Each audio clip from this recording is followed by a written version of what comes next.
Quando relembramos toda a polêmica do fim do MTG, que começou quando a comunidade de Magic se atentou para o fluxo de lançamento que a Wizards of the Coast vinha aplicando nas suas edições e produtos, vimos que muitos jogadores passaram a se sentir incomodados com esse fluxo, embora pouco se falasse dos motivos precisos que geravam esse incômodo. Por isso, algumas semanas atrás, nós lançamos algumas considerações sobre a política de lançamentos da Wizards of the Coast. Especificamente, nessas reflexões, traçamos as principais implicações dessa política no mercado de Magic. Por exemplo, como ela poderia prejudicar colecionadores, jogadores competitivos e especuladores. Mas não deixamos de admitir que existem vantagens sim a serem extraídas dessa política de preços. Mas a polêmica não se encerrou por aí. E hoje vamos discutir os fatos que intensificaram essa discussão. É irônico que tenhamos um vídeo aqui falando sobre o mercado de Magic que exalta o excelente desempenho da Hasbro quando colocamos em perspectiva essa polêmica do fim do MTG.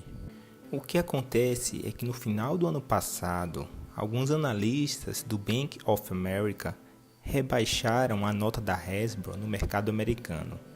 Eles levaram em consideração essa política atual de lançamentos que todo mundo estava falando e acusaram a Hasbro de destruir o valor do Magic the Gathering a longo prazo. Essa também foi uma das conclusões que chegamos no nosso último vídeo. O fato é que, do início de 2022 até o início de 2023, as ações da Hasbro apresentaram uma queda de cerca de 40%. Isso, no geral, é o que tem avivado essa discussão e até mesmo dúvidas sobre o futuro do MTG. Porém, é importante nos atentarmos para algumas coisas. Primeiro, a Hasbro não tem apenas MTG em seu portfólio. Ela comercializa diversos produtos, diversos brinquedos. E uma considerável parte dessa queda no preço das ações está também relacionada a variáveis como, por exemplo, a menor procura por esse artigo brinquedo diante de um cenário de inflação desafiador. Cenário esse que é oposto ao que encontramos durante a pandemia. Outro aspecto é a pressão que a valorização do dólar exerce na exportação do produto em mercados fora dos Estados Unidos. Bom, pelo menos essa é uma informação que encontramos em fontes como a Deadline, por exemplo.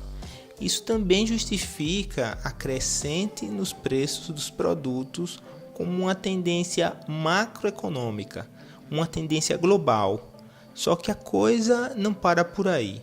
A Hasbro sentiu tanto essa queda que temos visto agora no início do ano notícias como as de cancelamento de jogos e demissões de até 15% da força de trabalho.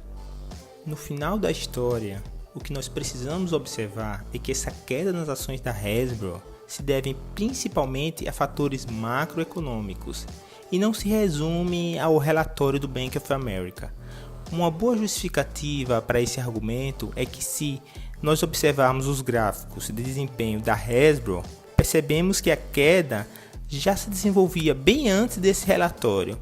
E mais ainda, se a gente comparar com ações de outras empresas do ramo, como a Mattel ou mesmo a Bandai, e até fora do ramo, e levamos em consideração esse cenário global, podemos perceber que temos um gráfico de queda acentuado mesmo antes dessa análise do Bank of America, no caso da Hasbro. Bem, após toda essa reflexão, o que podemos arriscar dizer é que não, o Magic não vai acabar. Porém, uma das conclusões a que chegamos na primeira parte desse vídeo é que, pelos motivos que já citamos, é possível afirmar que ele possa perder algo do seu valor no longo prazo. Mas no caso das ações da empresa, elas têm respondido muito mais a motivos macroeconômicos do que a necessariamente a recente política de lançamentos da empresa. Bom, é isso. Um forte abraço do Júlio e até a próxima.